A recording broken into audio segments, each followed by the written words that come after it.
What's up, guys? I'm Nobody Special, and I am here with The Analyst. We are still in Denver after last night. We had a great time last night at the meetup with NinjaNation, and I want to talk to you right now about a story I've seen come up a couple of times. I've had a couple of my viewers have asked me about this, and I did not have answers for them. This is about Veritaseum and a guy named Reggie Middleton, and I keep hearing that name come up in the news. I don't know much about that, and I understand you've been following that story pretty closely. Yeah, so I think 4 out of my last 5 YouTube videos have been covering Veritaseum, because I believe it might be the biggest story in all of blockchain, and it's not being covered too much, oddly enough. So yeah, Reggie Middleton invented and patented peer-to-peer values of transfer on the blockchain, a subset of which is called DeFi, and the patents were filed before Ethereum was ever created and before 99% of all these blockchain companies were around. And so recently his patent got approved in America, you know, the world's #1 economy, and Japan. So the world's #3 economy has now recognized his patent. So it's a pretty big deal in my opinion. So he owns the patent, and correct me if I'm wrong, on decentralized finance, or DeFi, which my understanding, DeFi is, I want you to think traditional banking system, loans, trades back and forth, but conducted in blockchain. Yeah. Is that a gross oversimplification, or? Yeah, I mean, almost anything I could even say is a gross oversimplification because it's so complex when you get into the nitty gritty. But yeah, peer-to-peer values of transfer on the blockchain with asymmetric keys, which would include if the stock market gets tokenized and people can trade stocks peer-to-peer 24/7, CBDCs, a lot of his patents already been cited, I think 55 times by companies like JP Morgan, Citibank, and MasterCard. So Mr. Middleton, he wrote this white paper and filed for, I guess it was around 2013, 2014? Correct, yeah. And now we've got all these companies have sprung up, right? There's DeFi companies all over the place. Even Kevin O'Leary has WonderFi, you know, Mr. Wonderful from Shark Tank, he's got his DeFi app, and then BlockFi is the big one. I see that mentioned in a lot of crypto YouTubers. So Reggie Middleton basically owns the patent on all of these outfits now? The whole shebang. And it sounds like it's really up to him and his attorneys what comes out of that. Yeah, it might be a fight. Hopefully, you know, from what he says, he doesn't want to fight. He doesn't want to go to litigation.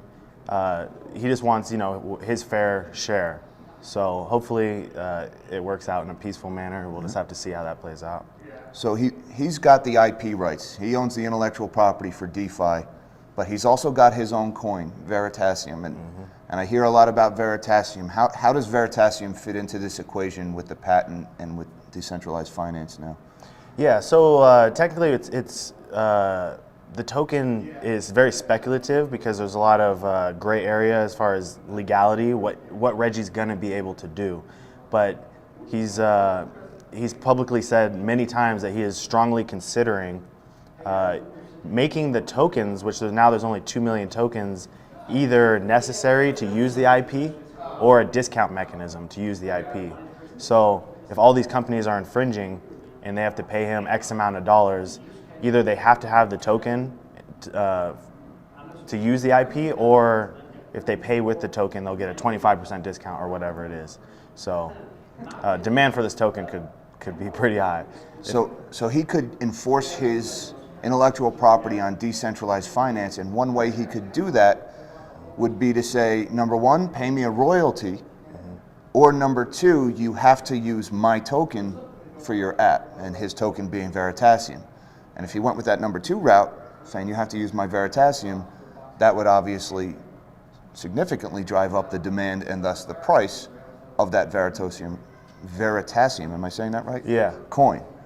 So depending on how he chooses to enforce his IP and how good his lawyers are, if he chooses to go that route, who knows how high that coin goes. It becomes essentially the reserve currency of decentralized finance, doesn't it? Yeah, I mean, if you just run the numbers on what's possible, I mean, I don't even want to say the numbers, but each token could be worth an ungodly amount of money. And there's somebody very famous named Cliff High, and there's other very smart, notable people who have been saying for years that the price of one Bitcoin, or price of one Veritaseum, will exceed or match the price of a Bitcoin. And now that we're seeing all this unfold, that possibility seems more and more realistic. Yeah. I can tell you, I was talking to some of the other YouTubers last night over dinner, and I can tell you a couple of these guys are very interested in Veritaseum and strongly considering it. I do not own any Veritaseum right now, but you have my attention, you have my interest, so I'll be looking into that very closely in the near future. Very closely. So, Analyst, thank you, sir. This is The Analyst. His channel is on YouTube. I'm going to put a link down in the description below. He's been following this story very closely. He's a great crypto channel. If you're into crypto, this is a great one for you to subscribe to. So, by all means, check out that channel. Guys, till next time, live small and dream big. Peace.